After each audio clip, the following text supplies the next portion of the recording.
إذاعة جمهورية مصر العربية من القاهرة. من حديقة الشعر والكلمات أقدم لكم قطرات الندى. بالسلامة يا حبيبي، بالسلامة بالسلامة، تروح وترجع بالسلامة، تيجي زي إذاعة جمهورية مصر العربية من القاهرة تقدم كلمتين وبس إلى ربات البيوت.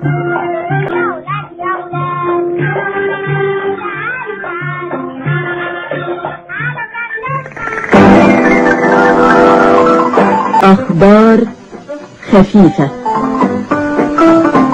آمال فهمي تقدم لكم على الناصية.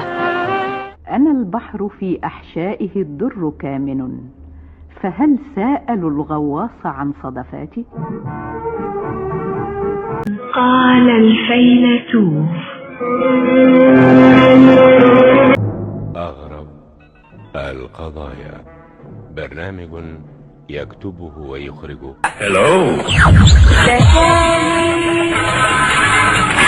شعارنا غمض عينيك وامشي بخفة ودلع، الدنيا هي الشابة وانت الجدع، تشوف رشاقة خطوتك تعبدك، لكن انت لو بصيت لرجليك تقع عجب. تعال قلبك بتقول فرفش واضحك على طول، اسمعها وغني معانا.